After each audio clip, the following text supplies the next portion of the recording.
أعوذ بالله من الشيطان الرجيم ولكل أمة جعلنا منسكا ليذكروا اسم الله على ما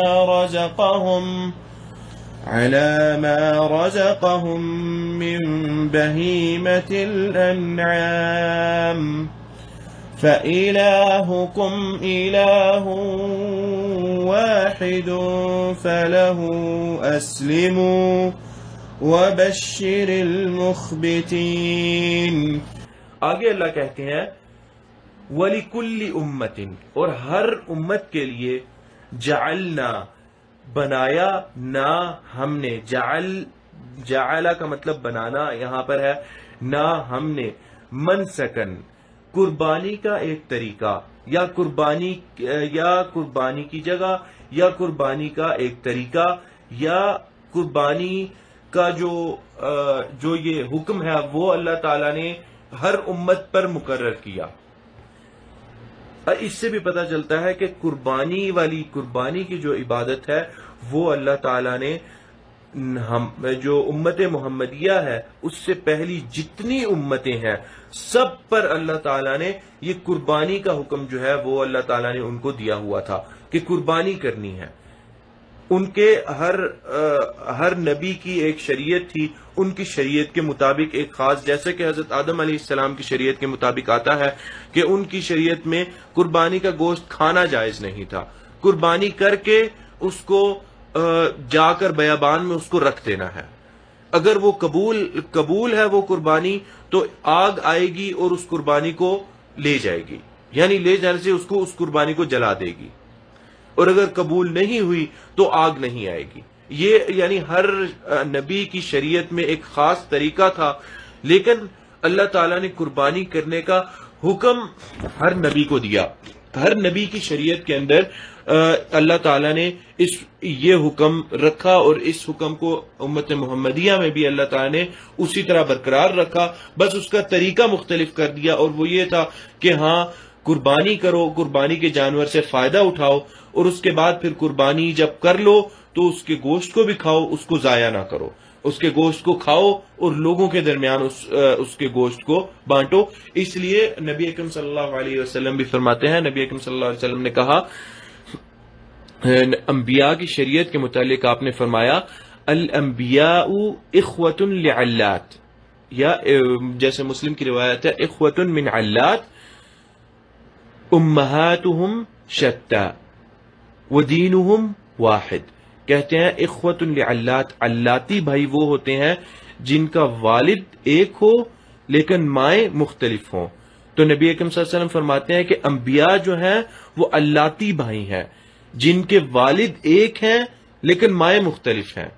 آگے آپ صلی اللہ علیہ وسلم نے یہ بھی کہا وَأُمَّهَاتُهُمْ شَتَّىٰ، کہ ان کی مائیں مختلف ہیں، الگ ہیں، والد ایک ہیں، یعنی حضرت آدم علیہ السلام تک لے گئے نا نبی اکرم صلی اللہ علیہ وسلم، بلکہ اگر حضرت آدم علیہ السلام سے نیچے آ جائیں تو حضرت ابراہیم علیہ السلام کو اللہ تعالیٰ نے یہ فضیلت بخشی کہ جتنے انبیاء آئے وہ سارے کے سارے حضرت ابراہیم علیہ السلام کے خاندان سے ہیں، یا تو وہ اسحاق علیہ السلام کے خاندان سے ہیں یا اسماعیل علیہ السلام، بیشتر سارے کے سارے انبیاء اسحاق علیہ السلام کے خاندان سے ہیں، اور اسماعیل علیہ السلام کے خاندان سے صرف نبی اکرم صلی اللہ علیہ وسلم ہے۔ نبی اکرم صلی اللہ علیہ وسلم اس لیے اسماعیلی ہیں، اور باقی انبیاء جو ہیں وہ حضرت اسحاق علیہ السلام کے خاندان سے ہیں۔ تو یہ ہے مراد کہ والد ایک ہے، یعنی تمام انبیاء کے جو جد اعظم ہیں وہ حضرت ابراہیم علیہ السلام ہے، چونکہ یہ حضرت ابراہیم علیہ السلام کو اللہ تعالیٰ نے فضیلت عطا کی کہ آپ کی ذریت کے اندر نبوت جو ہے وہ میں نے آپ کی ذریت میں کر دی، یعنی انبیاء اور رسول ہوں گے تو آپ کی ذریت میں سے ہوں گے، اور وہی ہوا۔ نبی اکرم صلی اللہ علیہ وسلم تک سارے انبیاء حضرت ابراہیم علیہ السلام کے خاندان سے رہے، اور پھر آپ صلی اللہ علیہ وسلم حضرت ابراہیم علیہ السلام کے خاندان سے رہے، اور پھر اس کے بعد ختم ہو گیا سارا معاملہ، نبوت اللہ تعالیٰ نے ختم کر دی، نبی اکرم صلی اللہ علیہ وسلم کو خاتم النبیین بنا دیا۔ تو یہ ہے اس سے مراد کہ ہر امت کو اللہ تعالیٰ نے یہ حکم دیا، ایک خاص طریقے پر قربانی کرنے کا حکم دیا۔ اب طریقہ جو تھا وہ مختلف تھا، لیکن قربانی جو تھی اس کا حکم دیا کس لیے؟ لیذکروا اسم اللہ، تاکہ اللہ تعالیٰ کا نام لیا جائے. کس چیز پر نام لیا جائے؟ علی ما رزقہم، اس چیز پر جو اللہ نے عطا کیا ان کو، من بہیمۃ الانعام، چوپایوں میں سے. یعنی یہ جو چوپائے ہیں ان میں سے جو اللہ تعالیٰ نے ان کو عطا کیے، ان پر اللہ تعالیٰ کا نام لیا جائے اور ان کو ذبح کیا جائے. اور اس سے ایک اور چیز بھی پتہ چلتی ہے کہ شریعتیں جو ہے، اگرچہ شریعت مختلف تھی، انبیاء کرام علیہ السلام جو تھے ان کی ہر نبی کی شریعت مختلف تھی، لیکن جو توحید تھی یا توحید کا جو مسئلہ تھا وہ ہر نبی کی شریعت کے اندر یا ہر نبی کو توحید کا مسئلہ وہ ایک ہی تھا، اس میں اختلاف بالکل بھی نہیں تھا. اس لیے اللہ تعالیٰ نے قرآن کے اندر بھی اللہ تعالیٰ بیان کرتے ہیں کہ اللہ تعالیٰ نے وما ارسلنا من رسول، میرے ذہن میں آیت نہیں آ رہی وہ، اس میں یہی ہے کہ ہم نے ہر رسول کو ایک پیغام دے کر بھیجا، اور اس کے متعلق علماء نے یہی کہا کہ وہ ایک پیغام جو تھا وہ توحید کا تھا. توحید کے اندر کبھی اختلاف نہیں ہوا کسی نبی کی شریعت کے اندر، لیکن باقی جو فقہی یا اس کے دوسرے جزئی احکامات ہیں ان میں اختلاف رہا ہے باقی انبیاء کی شریعت کے اندر. یہاں پر بھی اللہ تعالیٰ نے بیان کر دیا کہ ہر امت کو حکم دیا قربانی کرنے کا، اور پھر وہ قربانی اللہ تعالیٰ کے لیے، یعنی توحید میں خلل نہیں.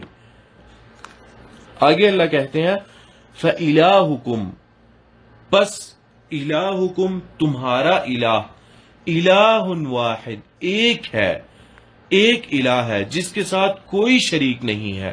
پھر وہی بات اللہ تعالیٰ توحید پہ زور دے رہے ہیں، احکامات بیان کر رہے ہیں اللہ تعالیٰ ساتھ ساتھ، لیکن توحید پر اللہ تعالیٰ زور دے رہے ہیں. اور اسی چیز سے پتہ چلتا ہے کہ جتنا بھی لوگ جتنے بھی اچھے اعمال کر لیں، اگر توحید نہیں ہے تو وہ اچھے اعمال قابل قبول نہیں ہے، وہ ان اچھے اعمال کی کوئی قدر و قیمت نہیں ہے. ہاں اگر توحید ہے ساتھ اور اچھے اعمال اگرچہ کم ہی ہے لیکن ہے، تو ان کی قدر و قیمت ان اعمال سے بہت زیادہ ہے جو ہیں تو بہت لیکن ان کے ساتھ توحید نہیں ہے، توحید ان سے دور ہے. تو یہ اللہ تعالیٰ اس وجہ سے بار بار توحید کا ذکر کر رہے ہیں. اللہ کہتے ہیں یہاں پر فَإِلَٰهُكُمْ إِلَٰهٌ وَاحِدٌ، تو تمہارا الہ کون سا ہے؟ وہ ہے جو اکیلا الہ ہے، جو اکیلا معبود ہے، جس اکیلے کی عبادت کی جاتی ہے. فَلَهُ، پس اس کے لیے، اسلموا، تم لوگ اس کے لیے جھک جاؤ. وبشر المخبتین، اور خوشخبری دو کن لوگوں کو؟ مخبتین، متواضع لوگوں کو، ان لوگوں کو جو جھکنے والے ہیں، ان لوگوں کو خوشخبری دے دو. اور خوشخبری وہی ہے کہ جو اللہ تعالیٰ کے احکامات کے سامنے جھکتے ہیں، اللہ تعالیٰ کے ہاں ان کے لیے اجر عظیم ہے، بہت بڑا اجر ہے. للذین احسنوا الحسنى وزیادہ، یعنی وہی بات ہے جیسے کہ دوسری آیت میں اللہ تعالیٰ نے قرآن میں ہی فرمایا للذین احسنوا، وہ لوگ جنہوں نے اچھے اعمال کیے، ان کے لیے کیا ہوگا؟ حسنہ. یہ ایک تو آپ کہہ سکتے ہیں سپرلیٹو ڈگری ہے، یعنی اس کے اندر مبالغے کا صیغہ ہے. جنہوں نے نیک اعمال کیے ان لوگوں کے لیے سب سے اچھی چیز ہوگی، اور سب سے اچھی چیز اللہ تعالیٰ کے ہاں سب سے اچھی چیز جنت ہے. وہ زیادہ، اور جنت سے اچھی چیز، جیسے نبی اکرم صلی اللہ علیہ وسلم نے فرمایا جنت سے اچھی چیز ایک ہی چیز ہوگی.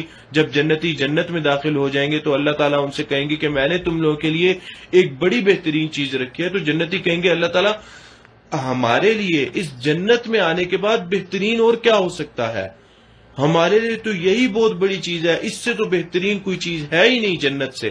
تب اللہ تعالیٰ اپنا حجاب پیچھے کریں گے اور اللہ تعالیٰ اپنے چہرے کا دیدار کروائیں گے. تو اس لیے زیادہ کی تفسیر علماء نے یہاں پر اللہ تعالیٰ کے دیدار سے کی ہے کہ جن لوگوں نے نیک اعمال کیے، جن لوگوں نے اچھائی کی، ان لوگوں کے لیے سب سے بہترین چیز اللہ تعالیٰ کے ہاں ہے اور وہ جنت ہے.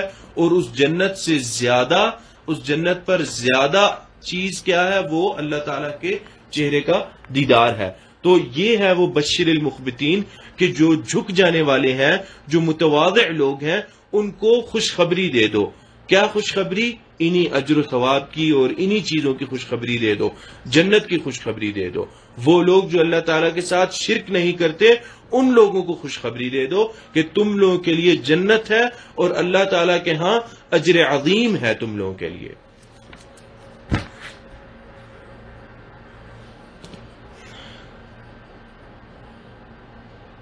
چلیں آج کا درس پھر یہاں تک رکھتے ہیں. اور بہت معذرت، جو شروع میں کچھ کنیکشن کا، انٹرنیٹ کا مسئلہ ہو رہا تھا، تو میں معذرت خواہ ہوں آپ لوگوں سے. اور امید ہے کہ آپ لوگوں نے درس سن لیا ہوگا، اس میں کوئی مسئلہ نہیں پیش آیا ہوگا آپ لوگوں کو. تو آج پھر 34 نمبر آیت تک ہی درس رکھتے ہیں انشاءاللہ. اگلے درس میں 35 نمبر آیت سے انشاءاللہ شروع کریں گے، 35 نمبر آیت سے شروع کریں گے انشاءاللہ.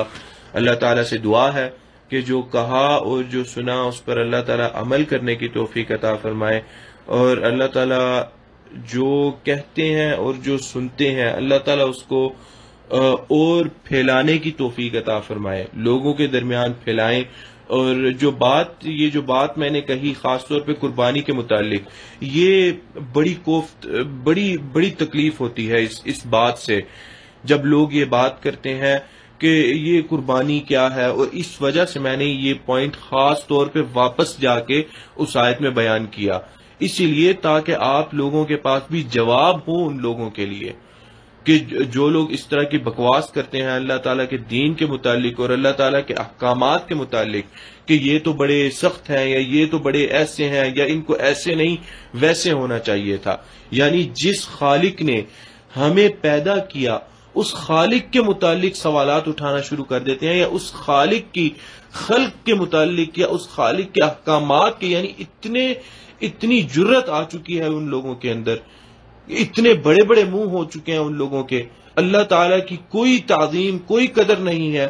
اللہ تعالیٰ نے اسی لیے قرآن میں کہہ دیا وما قدر اللہ حق قدری، کہ ان لوگوں نے اللہ تعالیٰ کی قدر کی ہی نہیں جیسے کرنے کا حق تھا. بالکل بھی اللہ تعالیٰ کی قدر نہیں کی. اسی وجہ سے یہ آیات جو ہے ان کو ذہن نشین رکھیں آپ لوگ، تاکہ جو اس طرح کی بکواس کریں، جو لوگ خاص طور پہ قربانی کے متعلق جو ہے لوگ بڑی بکواس کرتے ہیں. جب بقرہ عید قریب آتی ہے، عید الاضحیٰ قریب آتی ہے، تو اس طرح کے بکواس کرنے والے لوگ نکل آتے ہیں اور یہ اس طرح کی گھٹیا باتیں کرتے ہیں. تو ان لوگوں کے لیے یہ آیات ہمارے پاس دلیل ہے کہ کیا یہ اللہ تعالیٰ کی نشانی نہیں؟ کیا اللہ تعالیٰ نے اپنی تمام امتوں کو اس چیز کا حکم نہیں دیا تھا؟ اگر تمام امتوں کو قرآن میں بیان کر دیا، تمام امتوں کو حکم دیا، تو یہ بڑی آسانی سے اللہ تعالیٰ کی نشانیوں میں سے ایک چیز آتی ہے قربانی. اور نشانیوں کے متعلق پھر اللہ تعالیٰ نے کہہ دیا کہ وَمَن يُعَظِّمْ، اور جو تعظیم کرے، جو احترام کرے شعائر اللہ، اللہ تعالیٰ کی نشانیوں کا، فَإِنَّهَا مِن تَقْوَى الْقُلُوبِ، وہ ان کے دلوں کے تقوی کی دلیل ہے. اور اس کے برعکس جو احترام نہ کرے، اس کا کیا مطلب؟ اس کا مطلب یہ ہے کہ اس شخص کے دل کے اندر نہ احترام ہے اللہ تعالیٰ کی نشانیوں کا، نہ اس کے دل کے اندر تقوی ہے. تقوی سے خالی دل ہے تو اس کا مطلب فسق ہے اس کے دل کے اندر. اگر تقوی نہیں تو فسق و فجور ہے دل کے اندر. کبھی دل خالی نہیں رہے گا، یا تو تقوی ہوگا یا فسق و فجور ہوگا. اللہ تعالیٰ سے دعا ہے کہ اللہ تعالیٰ ہمیں ان لوگوں میں سے بنائے جن لوگوں کے دلوں کے اندر تقوی اللہ تعالیٰ نے رکھا ہے. هذا والله تعالى اعلم، وصلی اللہ علی نبینا محمد وعلى آلہ وصحبہ اجمعین، والسلام علیکم ورحمۃ اللہ وبرکاتہ.